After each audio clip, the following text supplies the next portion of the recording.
काश आप जानते काश आप जानते कि मुझे पहली बार अजीब तब लगा जब मेरा ही कज़न अपनी पैंट नीचे करके मेरे सामने खड़ा हो गया। मैं 11 साल की थी। जब मैंने उसकी माँ को बताया तब उन्होंने बोला कि मैं और किसी को ना बताऊं, तो मैंने नहीं बताया।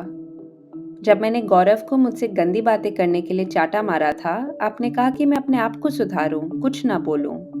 तो फिर मैंने आपको नहीं बताया जब स्कूल से आते वक्त कुछ लड़के मेरा पीछा करने लगे, या कुछ साल बाद जब मेट्रो स्टेशन पर एक बुढ़े आदमी ने मुझे चूमने की कोशिश करी।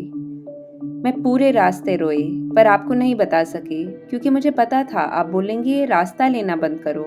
मुझे पता था आप बोलेंगी बाहर जाना बंद करो। मुझे याद है जब सुहाली अपने दोस्तों के साथ छुट्टी पे जाना चाहती थी। मुझे याद है हफ्तों तक सबका लड़ना चिल्लाना। वो आपको बताना चाहती थी ताकि अगर छुट्टी पर कुछ हो जाए तो आप उसकी मदद कर सकें, पर वो तो बस अपने कमरे में रोती रही, घंटों तक। तो जब मेरी बारी आई मैंने आपसे झूठ कहा।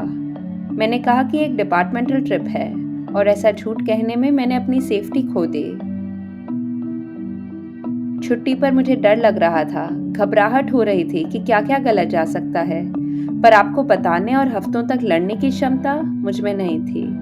तो अपनी आज़ादी और अपनी सेफ्टी के बीच मैंने अपनी आज़ादी चुनी। मुझे वो टाइम भी याद है जब मेरी टीचर ने मुझे कैरेक्टरलेस कहा क्योंकि मैं लड़कों के साथ बैठी थी।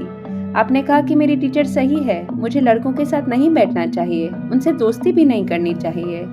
तो सालों बाद जब एक आदमी ने मुझ पे ज़बरदस्ती करी, मैंने आपको नहीं बताया। मैंने तब भी नहीं बताया जब एक दूसरे आदमी ने मुझे अपनी पिस्तौल दिखाई।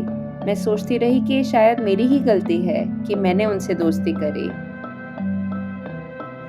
मैंने अपनी ज़िंदगी अब हिस्सों में बाँट ली है।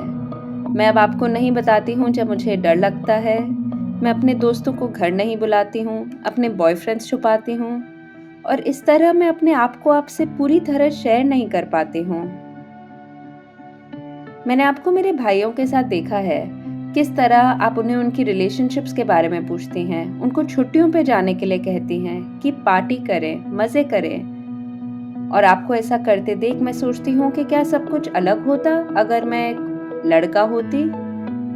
पर इस बात पर मैं ज़्यादा ध्यान नहीं देती क्योंकि मुझे पता है इसका जवाब है हाँ, और इस सच्चाई के लिए मैं अभी तैयार नहीं हूँ।